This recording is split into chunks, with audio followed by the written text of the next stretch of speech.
Welcome to Mechanic. Today we have a 2018 Mercedes GLC here, and we have the 2.0 liter engine in it, more importantly, the 274 engine. So we have a check engine light that's on, and we're going to go over the process, or we're going to check what it is, and then go over the process to replace a sensor, if that's what we find out.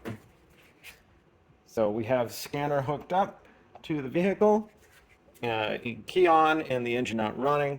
And so we're going to select our Mercedes. We're going to hit the smart VIN. That communicates with the vehicle. Then we've got that information back. And now we're going to just do a control module, select drive, motor electronics, and then read the code and see what we got.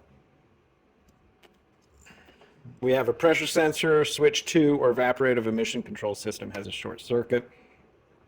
And yep, so stored and current, stored, but they're both of the same sensor. So we have a P24D812 or a P24D711. So we're going to find the pressure switch number 2 for the evaporative emission systems, and then be able to go over the process in which it takes to replace it. So we have our engine here, and right up here at the very front is where the sensor is, which is this sensor right here. That's this sensor number 2. Potentially there's got to be another one somewhere else, but sensor 2 is right up top here. This also comes right into the purge valve solenoid right down here. So to remove the sensor, we need to unhook the electrical connection, because if we don't, it can't spin out. And so you're going to see the connection here at the back. We need to pull down the little white tab a little bit, and then when that's down, then we'll be able to squeeze the connection to be able to unplug it. And when it's unplugged, you'll be able to spin it to the side. You may need to pop it out of this clamping mechanism here.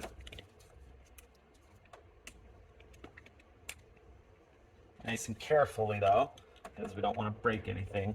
We just want to be able to get this sensor out, and we need a little bit more space.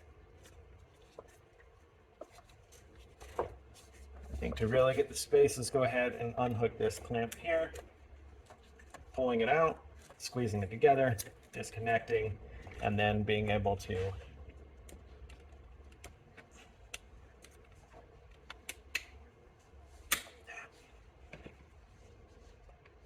pull that up, and then be able to turn this.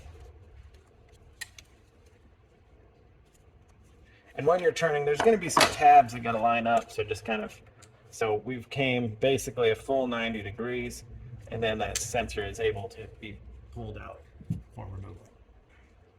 Then we would take a new one and be able to insert it back in there, and then turn it, and then we can get it back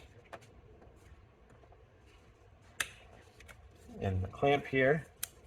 Make sure we do all our connections there, and definitely our electrical connection. We want to make that, and then pull that little white tab up to lock it into place. And so when it's all locked into place, then we are now ready where we can clear the code out with our scanner, and then be able to double check that we have fixed our issue. So we're going to erase it. It's saying that there is no problem found now. You can also double check by reading the codes, and so we're good. So that was the sensor number 2 on the evaporative emission sensor system on our 2.0 liter engine, the 274. And just so you know, this engine is in a lot of Mercedes products, and it may be a little bit different orientation just depending on the layout of the vehicle, but everything is going to have most of the same components. Well, thanks for watching, Mechanic.